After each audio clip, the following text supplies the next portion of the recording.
Let me introduce our guest speakers. They are Sandra Niven and Lynda Mattison, and their talk today will be on Live Beyond Linear Time. They're going to tell us about how to change time, not your clocks, but your view of it, and how to make the best use of it. They will explain how your happiness is enhanced by tuning into the changing patterns we call time. By the way, please hold your questions until after the lecture. Please welcome Sandra and Lynda.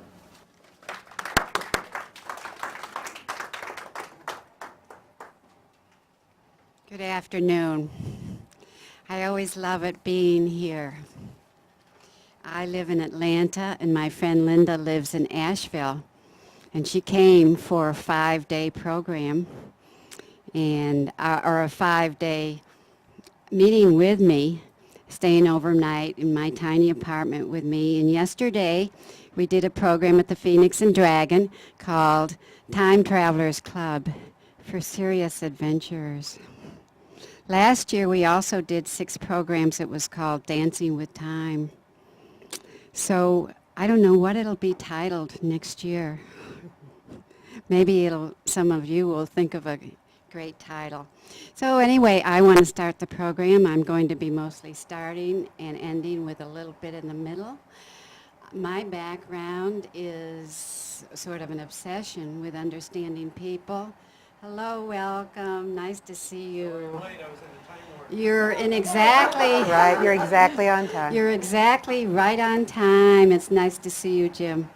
And so my background and interest and obsession, I guess, is people, and I have struggled with time. And Lynda's interest is in space and time. And we've known each other for 20 years, and we're very different. So you know what we need to do? A lot of talking and a lot of leaving space for each other, and that's what we're doing. So I will start, and I got going on a whole bunch of meditations, and I wasn't a poet, but now I is one, as they say. These have been written many, many times over. So this is the latest version for doing time. Doing time. Can you hear me? Okay. Doing time. We're about breaking free from our conditioning and addictions to sequential and linear ways of doing time things only, and moving to a different space and time in our minds, making the now the main focus of life, making the process of the doing important, reminding ourselves over and over to let our conscious minds expand and expand into the total holistic humans we're meant to be. We've discovered everyone is creative and that each contribution is needed. We're breaking through our dreary, time-obsessed world and spending more time in the timeless, thereby expanding our joy and purpose. If one takes the time to continually refresh and release, the future can be quite different than the past. In other words, we don't have to settle for surviving. We use our imagination to reimagine our lives and find ways to increase heaven on earth. Our work is based on ways of being rather than doing. If one develops certain qualities of being, then one has to do less. It's about sharing a new way of thinking about and doing time. Hello, everyone. Before I begin, I want to give you a brief explanation of why I am reading to you. This subject of time is very big, and it's very non-sequential. And I find when I'm trying to explain things for the first time, I really have to have very detailed notes. And as I was writing the notes, it was flowing and flowing. So I'm actually going to be doing a lot of reading of this presentation to you, and it's because of the nature of the subject that I'm doing that. But it's really time, I think, for everyone to talk and think about time. And our understanding of time has been in the background of every moment of our lives. we all share beliefs about time. Some of them are that time moves like an arrow or like a river. You are carried along by time is also a belief most people have. Your life has a measurable quantity of time, another belief. There is just never enough time is something we have reinforced to ourselves over and over and is a very widespread belief. And I say belief, please hold that as a belief. You can probably think of others, and I hope they'll come to you as we're talking. I encourage you to take any notes you like. There's going to be a few times when I ask you to jot a few ideas when I take you out of linear time for a moment. But because this is such a large subject, I have 2 handouts in the back that you can take home with you and read at your leisure. They have more information than what I'm presenting today. One of them is called Notes from a Time Traveler, and the other is a scientific paper called The Universe as a Hologram by Michael Talbot. We believe we know time because we can define the past. And then we use that past awareness to seek out and control the future. So we will be protected from possible painful circumstances and re-experiencing old pain. We also seek to control the possible future of others, especially our family members or people we're really close to, because we want to help them not experience pain as well. I'm sure all of you have had experiences with how easy it is to control other people's experiences. It's not at all, is it? You can only really work from your own. And with all this that we do, trying to prevent life from turning out in unexpected ways, we often find ourselves stuck in patterns, stuck in time, experiencing a repeat, a cycle of lacking something, of chaos, of some kind of disorder in our lives, of some kind of need that just keeps resurfacing and resurfacing. And why does this happen? It's because we don't really understand time. So I want you to take a moment on your paper and just think about your patterns, because we're going to talk about both personal time and time. List any patterns that are evident in your life. They can be joyful patterns, they can be suffering patterns. The emotions attached to it are important, but you have patterns. And if you can come up with some joyful ones, good for you. Most people first hit on their struggle patterns. Just 2 or 3, just so that because as we develop this further, you can think back to that and see what I mean and put it in your own perspective. So I'm going to give you about 15, 20 seconds to do that. Patterns in your life.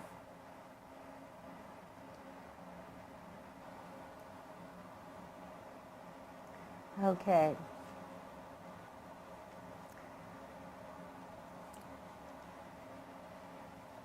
What is time? Time is a part of our consciousness. You are actually a center of all time. Our view of time as something separate and outside of ourselves has created many artificial boundaries in our awareness. And as we open and expand our sense of time, we are actually opening and expanding our consciousness. Where is time? Well, time and space are thoroughly wrapped around each other. All of space is full of time. And when you look out at the stars at night into the sky, you are looking backwards in time. Einstein's research led to the popular understanding of the time-space continuum, and people began to speak of time as the 4th dimension. They layered time on top of the other 3 dimensions of space that we have, which are height, width, and depth. And that simple layering had an impact. And because of this, time was conceived as having a linear nature. This linear bias has deeply influenced the questions scientists have asked and researched in all their studies about time. It also deeply influences the questions that all of us look at in our daily lives, the questions psychology has researched. How has this linear bias affected our perception of what is true? One example is the belief that there is one right answer. Belief. Another linear belief is that of cause and effect. A further linear belief is that life should be predictable and therefore we need to figure it out. Usually we need to find that right answer. Beliefs. How we measure time has become our definition of time to us. So how is time customarily measured in our culture and in much of the world? It's measured by clocks, it's measured by calendars. And while these devices help us establish so many common agreements, such as when to be at work and when shall we all meet here, and they're 100% useful, they have fragmented our experience of time as a wholeness. Time and space exist woven together as a whole. And when your perspective is divided into a stream of fragments, you cannot readily intuit the whole. We experience life individually as a passage of years, marked by significant days such as holidays we observe, our work days, our weekend days, our off days, our birthdays, our vacation days. And these are the marks we each individually make in the wholeness of time. But not everyone is making the same marks in the wholeness of time.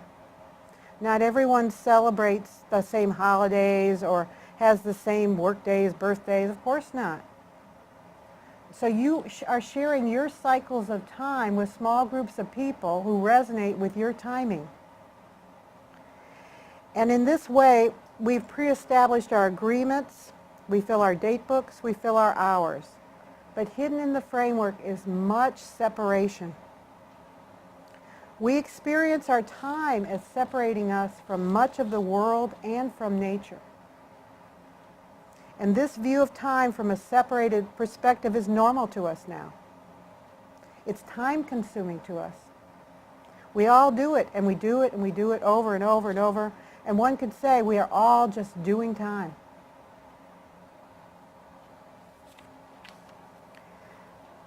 The universe we live in is a hologram. And this means that every part contains all the information possessed by the whole. It's like an endless mirror.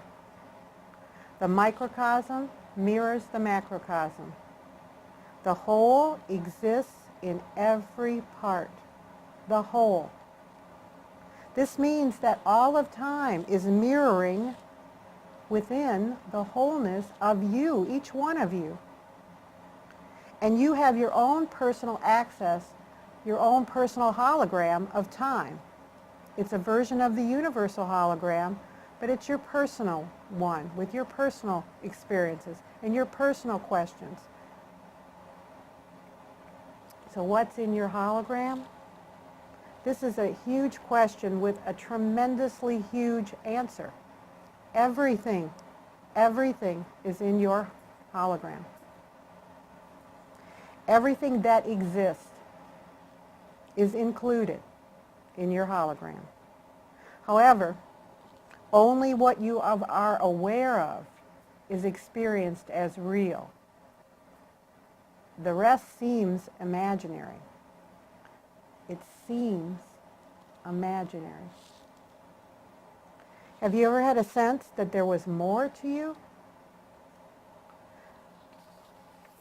Think about that for a moment. And you really have to go a bit back to childhood to think about that, because we've developed our own timelines. We've developed these these linear versions of ourselves. But there are many traces within our experience, both in our remembrance and in our moments of preferences and joys, of other parts of our greater selves. Think, what undeveloped talents do you have? Or what would you like to be talented at? What other careers interested you? Are there any people or places or animals or plants that touch your heart for no reason, just because they do? These are really all parts of your larger self in time. And the more you open to simple awareness here, that's consciousness. Awareness is consciousness. The more you open to that, of those thoughts and feelings from your larger self, the more they start to interconnect and to energize you and to influence your now experience. Your now becomes bigger. I'd like you to take a moment and write on in your papers any one or two things that you would like to do and you have not done. Anything. You can be small or large.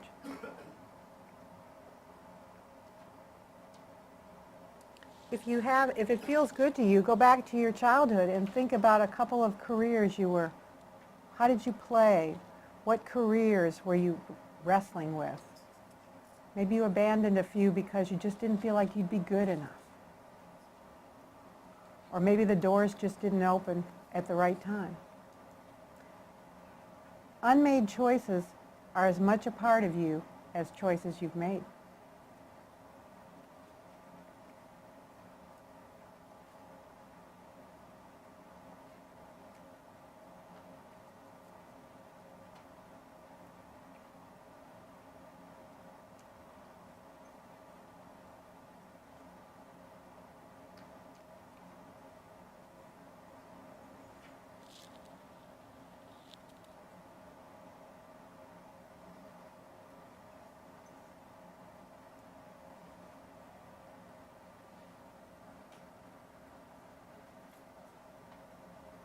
Okay, I'm going to go on here. There's going to be lots of time for questions because I'm going through this pretty quickly. The nature of your hologram is perceivable through directed thought and imagination. And we all have so much richness. We all share it. Your richness is my richness. Mine is yours.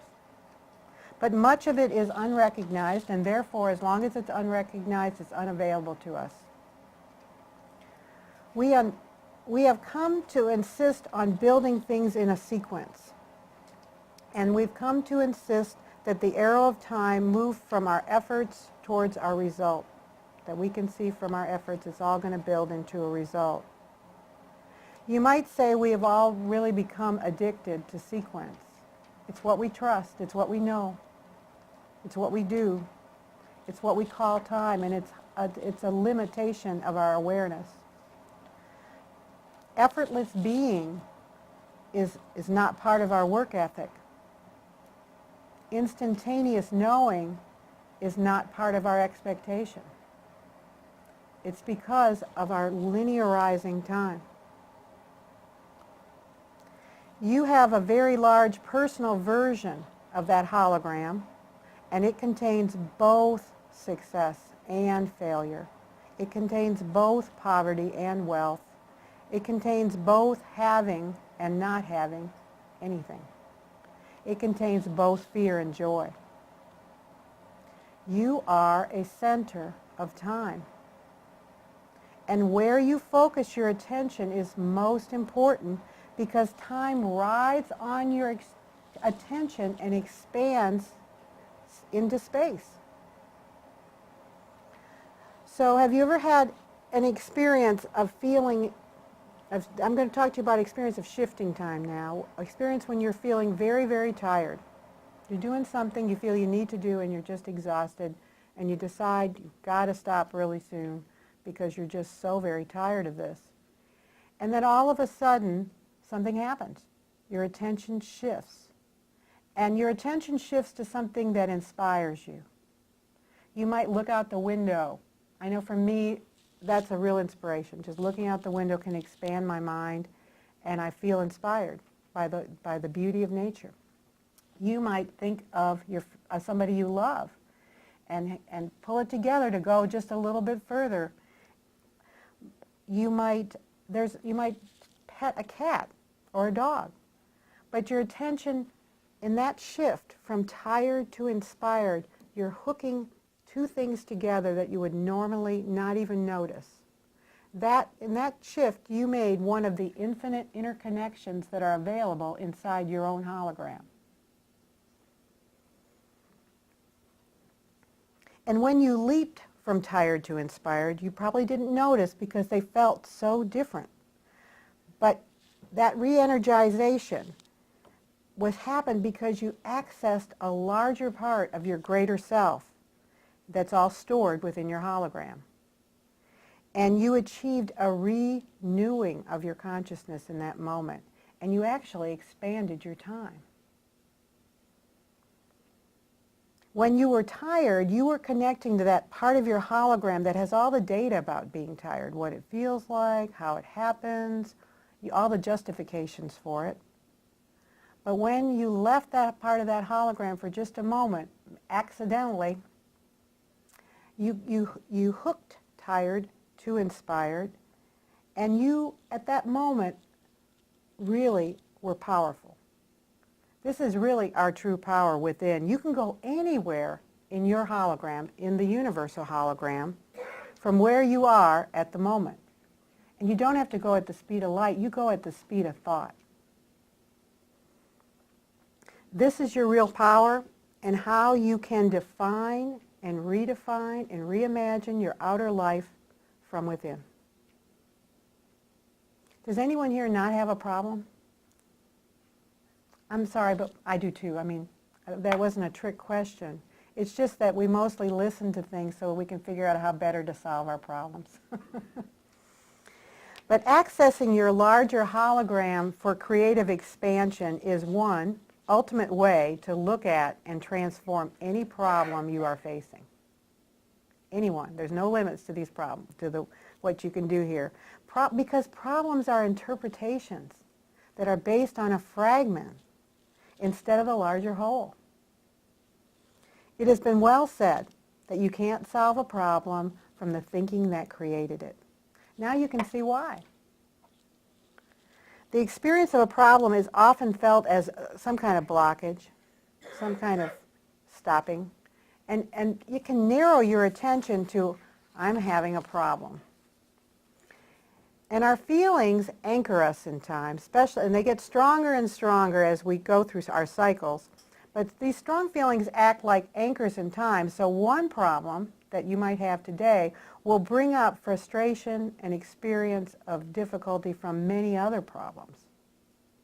You might hit a point where one word, with my friend Sandra, technology, it becomes loaded because of the anchoring of feeling, of frustration, of problems that has just layered up over time. And so you become more and more convinced that you're trapped in some situation, in some type of problem, because you've been there, done that, and it keeps having the same result. And you feel so stuck. You are actually looping within a pattern of your own experiences. And your mind feels like that hamster on a very small wheel. All these times you are stuck in a loop of time. And you are enlarging the experience of having a problem. You're getting deeper and you're getting to understand having a problem more and more. You're becoming more one-on-one with having a problem. Because from all the infinite interconnections available within you at that moment, your focus is on that fragment, the problem fragment. But that's not where the answers are. That's not where the help comes. That's not where the freedom is. It's from the whole that all the answers and really true freedom will come.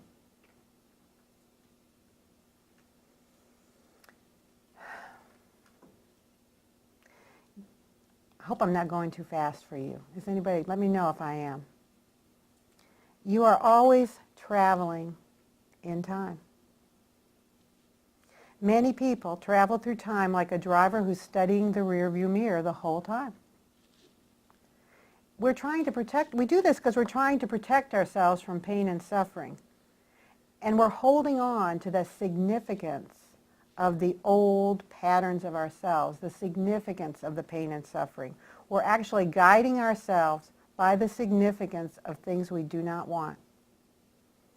And that gets us into looping, into old and experiencing old patterns in a new situation. And you'll start something and it'll feel really new, and you'll feel like maybe you have a new partner or something, and you feel like you're starting new, but you find that it's bringing up what you do not want. And the reason it does that is because what you do not want is so important to you. It's so significant. Time is round. And when you find yourself in a pattern, you're simply following the lines of pattern closure. You are not experiencing all of you, all time is, and all you are. You are simply inside of a loop of your own time-space closure. And that loop, I'll say again, is anchored by the emotions, by the significance you attach to any problem that you have. Now, how do you shift that? We'll talk more about that, I think, in questions, but simply beginning to observe, simply detaching yourself and starting to observe yourself having a problem and observe the significance you're attaching it to and observe what is bringing up as a neutral observer is the beginning of disengaging yourself from that attachment of significance. And when you do that, you are beginning to expand your freedom to do time the way you want it to feel. Most of us do time the way we think we should. And those expectations of what we should do have been set out ahead linearly to us and observed in others. But we really want to be doing time the way we want it to feel. That will open up time to you.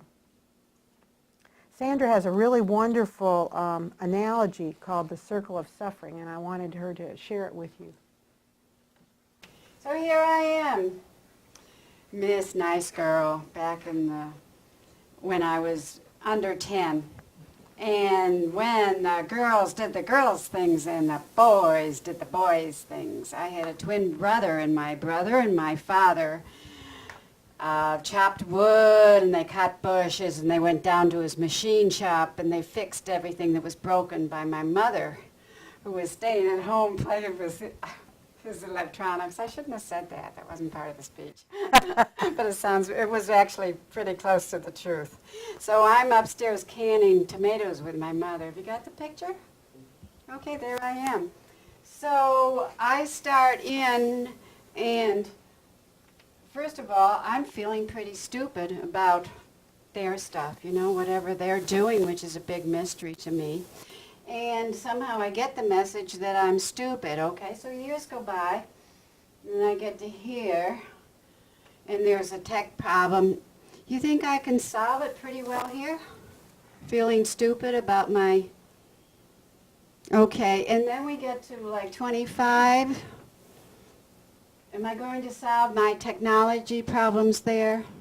You see how it goes? And so the circle goes round and round, and it's about anything. It's about cooking, but it's not only skills. It's about our beliefs about the way life is. They're hooked not only in intellectually, but they're hooked in emotionally. We can't trust men. That isn't just an intellectual belief. That's an emotional belief. So if we go along this pattern, are we going to trust him if we've never trusted him so far without looking at emotions? So the bottom line is that every day is sort of we've hooked in then to the cycle of suffering. So what started out as just this. So now, even once in a while, when I think stupid along technology lines, I haven't made much progress, but I've just started on the problem and watch my progress now because I'm looking at my thoughts around this. And so if the thought goes to, oh, I'm pretty how am I going to end that sentence? Not with a stupid. I'm pretty stupendous. So I'm catching my thought and I'm catching my emotions. And this week, of course, this topic came up because the universe was trying to help me all these years, but I hadn't paid any attention. So my friend, who's not speaking to me, he's been speaking to me for 30 years, but this week he decided not to speak to me, left me a message on my machine that I was supposed to call Comcast and go from 2 remotes to 1 remote. The day my friend was arriving for the day. So there it was. And after complaining and whining a bit to one of my dear friends, and having her stand next to me, I felt ready, and I thought, oh, I can handle this, no big deal. I called Comcast, and they said, well, you know, it's going to take about 20 codes. So are you ready?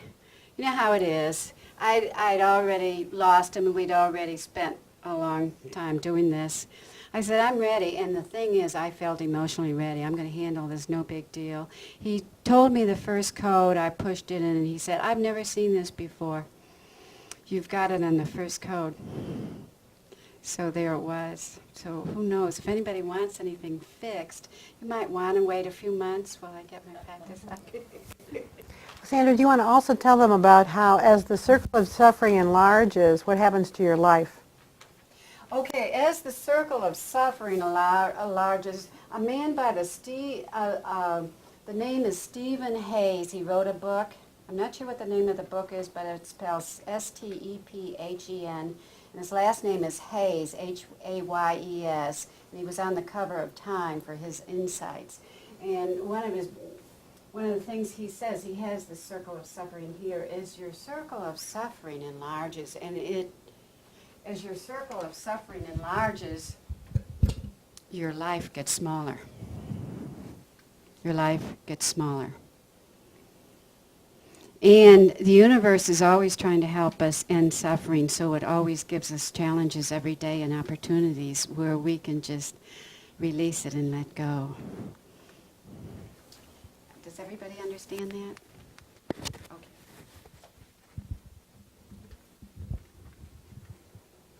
Thank you. We can get back to the hologram here. Your hologram contains all that is in the universal hologram. And when you really start to reflect on that, that's quite a big thing. Especially when you start abandoning the arrows of time. That begins, the beginning of the universe is within you.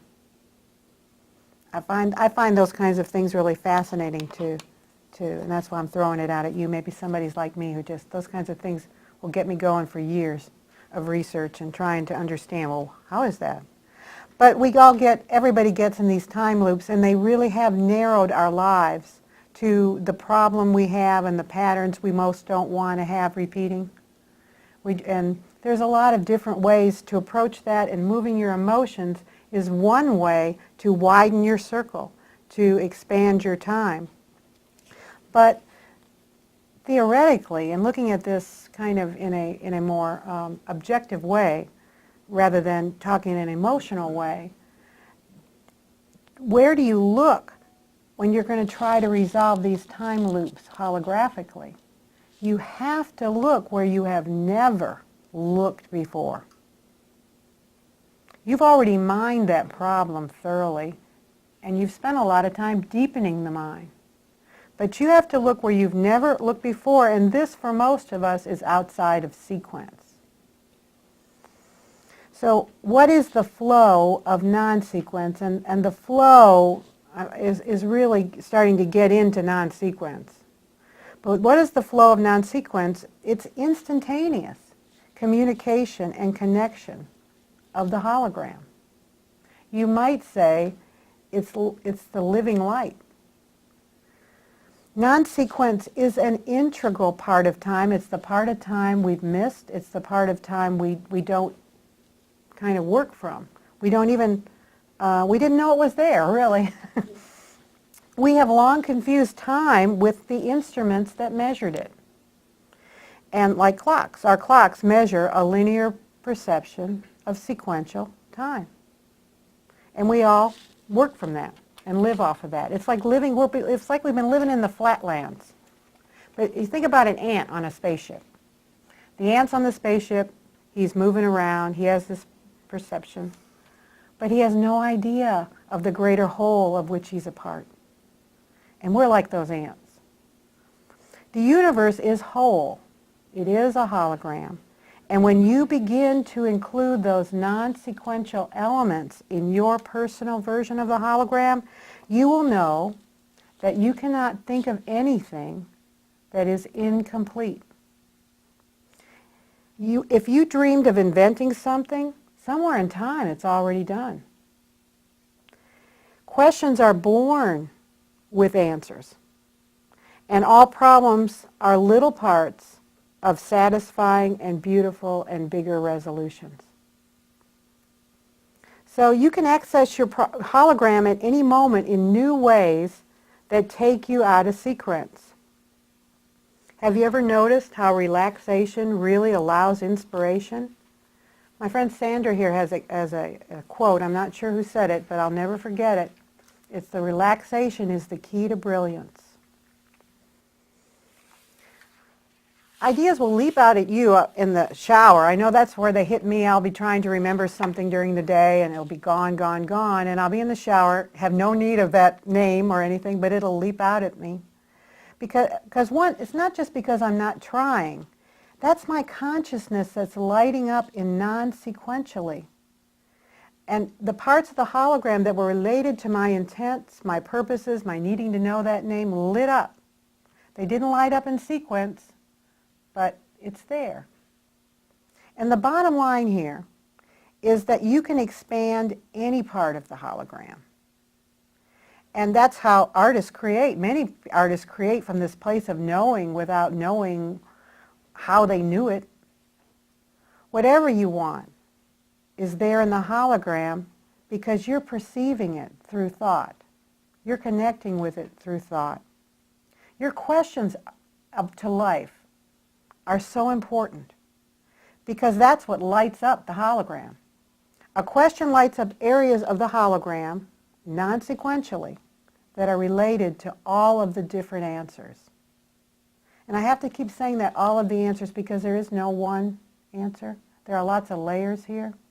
You might even think of it musically as vibration and spheres, greater and greater spheres, undertones, overtones. So let the whole send you messages in unexpected ways to connect you outside of linear time. Time is really more spherical, and there is not a shortest distance around a circle. There is no shortcut, so begin anywhere. And know that you've already been successful. Just know it. That's why we're here. We're here for the joy that's in the journey between the desire and the manifestation, the foundation and its expansion, the beginning of your family and its expansion. We're here for that journey, even though it's all happening at once.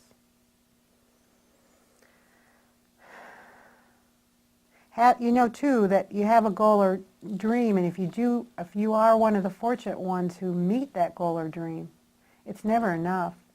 It just ups your energy to a new level of dreaming, to a new level of expansion. So in conclusion, I'm going to say we're all doing time. But let joy be your compass. Because infusions of joy that come from creating with your passions, joy-based perspectives will open up and expand your time. And they will heal you in any place that you feel fragmented by connecting you to increasingly larger wholes. I sometimes now think of healing as wholing, W-H-O-L-I-N-G. And as you adapt more and more creatively to time, you will find yourself dancing, loving yourself, and loving others naturally. You won't have to try. You'll find yourself becoming both the artist and the scientist, being the individual you are, who draws your being from oneness. And you have that's my little piece there.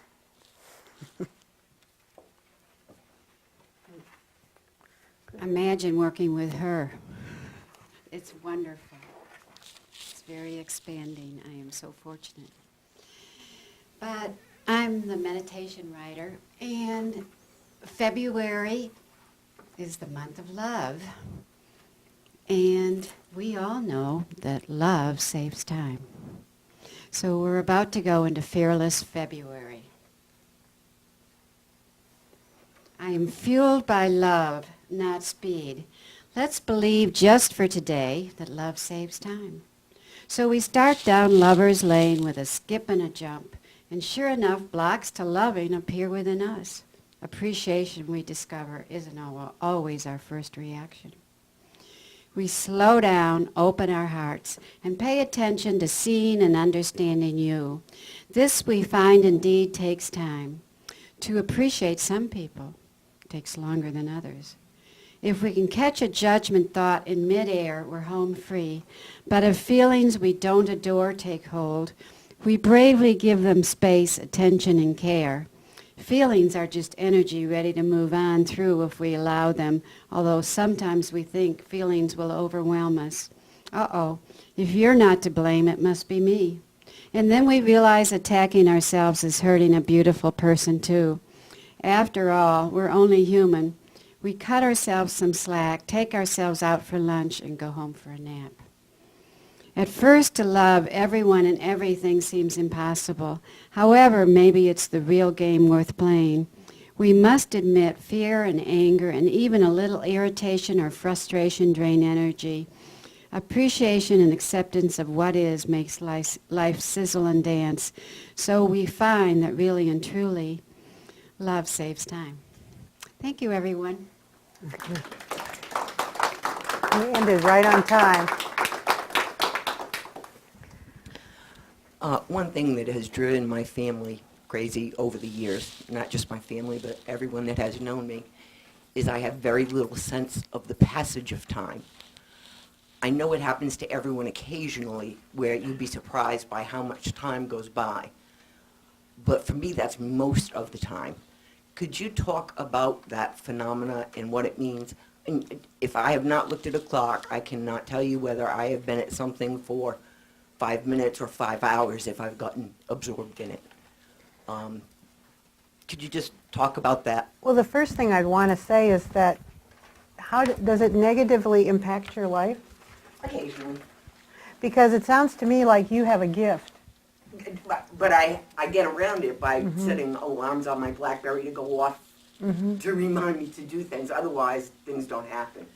I think time is really changing, and from my understanding, that people's experience of linear time is going to become more and more people are going to become more and more aware of it because there's more light reaching us now. If you think about time in its truthful cycles, you really have to start thinking about cosmic time and the natural cycles that we kind of exist at the fringe of our awareness, of which we are an integral part. You know, and I'm going to refer to one big cosmic cycle that's occurring right now, is that our solar system is passing through a part of the galaxy that it has not passed through before. And in that part, there's a lot more, it's called the photon belt. There's a lot more photons impacting all of us now. And so we have more information impacting our consciousness. And our experience of this is going to be different a lot by our own questions. We light up consciousness really by our questions and desires, by our attention. So I think that experience that you're talking about, that experience of being less and more adrift in this huge ocean of time, you're really more experiencing the true nature of time than the conditioned nature of time. And my personal feeling is that each of one here, we're many versions of a soul. You know, we're here on a journey. And the soul is having many different experiences at once. We are only aware of the one we can handle at this time. But perhaps what you are experiencing is really important for your soul. And we each have our own questions, our own perspectives, our own evolution. It's all magically interconnected, but you're not wrong. It's not wrong. It's unpleasant. I know both Sandra and It's more I, unpleasant for the other people than for me. I mean, I've been both Sandra and I were absorbed in challenged whatever by I'm doing. time, and that's why we became such students of time. I had a lot of trouble being late, and it had nothing to do with the other people. And it seemed like the harder I tried, the behinder I'd get. And I realized as I began studying time more and more, and we have a bibliography back there. This subject is quite big, and you really have to read outside the box to get into it, because science, and I've read a lot of people's writings about time, it's defined by the questions they're asking. And the questions they're asking just haven't been this big yet. But they soon are. I'm sure there are people around the world just like me talking to people just like you, because consciousness is a whole. And it just happens that my passion aligned with this time. But what I'm trying to tell you is that you're right. This idea of good, bad, right, wrong has another little fragmented feeling. Everything is right. And you're experiencing a right way of time. And that's why there's so many things that we've invented now to keep ourselves on track. Because we're all expanding time. We're all paying attention to more things. We're expanding time. And so trying to keep up with that all is why they've invented so many things to do that with. When I meet people for lunch now, I say, I'd like to meet you around 12 o'clock, Caribbean time. People love that. It means a half an hour one way or another. People love, and it's usually someplace I like to sit, and watch people, like Whole Foods, which is two blocks from me, so that really works. So if the person shows up, they show up. And in Mexico, when they say I'll meet you, they usually say the afternoon. Well, it could be 1 or 5. Although that is changing. And I used to think, oh, those poor slobs, or whatever I thought. I had a judgment around that. But what I discovered is that they understand that things take however long they take. They haven't been cowed by time. I just wanted to say one thing, but I do see your hand. And the other thing I wanted to tell you is on the bibliography, I'm sorry I can't pronounce the name, but it starts with a C and then it goes to Z-I-K. And the name of his books is Flow, and he's a genius. If you read any of his books, it'll take time unless you're what you can do is sort of skim and you'll get it, and then circle around and come back to him. But he's well worth spending time with. And he talks about flow, and what I'm hearing you say is that you're in flow. And a person in flow, it's a great thing to consciously create. What flow is basically you have a challenge, but it's not too hard of a challenge, and you're really absorbed. And you lose all sense of time, and when you lose sense of time, you get answers that are bigger than you. You're always getting answers and so forth. So the more we can put ourselves consciously into flow, particularly as we age, because our energy isn't quite what it was, our muscles aren't quite as good and so forth. But putting ourselves more and more into flow the way you're obviously doing is really a wonderful way to go. And flow, I'll give you some examples of flow. Playing a game with a friend, having an interesting conversation, doing your hobby. We're big on having crafts because it adds meaning and substance to our life. So any of those things create flow. So finding more ways of flow is terrific. She's our role model for our future. I'm going to add one more thing, because you're trying to access linear time. Intention set out ahead of time to kind of become one with it, see it done, see yourself. Say you had to be somewhere at 5 o'clock and said, I will know when it's 5 o'clock. Tell yourself ahead of time. It's kind of like seeding that hologram. You're kind of like presetting yourself. So the hologram, the universe is trying to help us all the time. And so if you tell, you define that you want to know when it is a certain time, tell yourself that you will know. And see how the universe helps you with that. Because it's really marvelous and magical and mysterious how intentions will unfold, often, in ways that you would never have expected. Yes? Question, can you have time without motion and motion without time? Ah, that's a great question. That's a great question. I would have to say that time is part of motion, but the motion that's unnoticed is the motion of our consciousness, the motion of our thought, because nobody's measuring the speed of thought. We can't measure it right now. We're not at that point. But when we start to understand that we all are like little spaceships, little time spaceships, and we are traveling through time, but our motion is often interior motion. So I think motion is very much a part of science's definitions of time, and that motion transforms time so that people in airplanes move slower, than if you're in an airplane, the speed is factored into time. But part of that, again, is due to the linear perspective. So I don't know how science will imagine it in the future, but on my bibliography there is a manual. It's called the Alchemical Manual, and it is a scribed work that came from a larger consciousness about a much larger nature of time and space, because we're really in kindergarten when it comes to time. Mm-hmm. And so when you go into that consciousness framework, I think you'll start to find out that there are parts of what Einstein saw in there, but there's also a much larger framework that is hidden, that we haven't been using we haven't measured. And that, I'm not a mathematician at all, so I can't wrap that out to you, but my belief is that the questions that they've been asking about time are really getting transformed by quantum physics now. Mm-hmm. And the fact that the whole knows without time. And so time may be just an agreement that we all have to keep everything apart relative to our birth. So I bet you're right. You probably can't have time without factoring in motion. All right. Well, I want to thank you both for appearing here. And that was a heck of an interesting discussion you had. Please, thank you.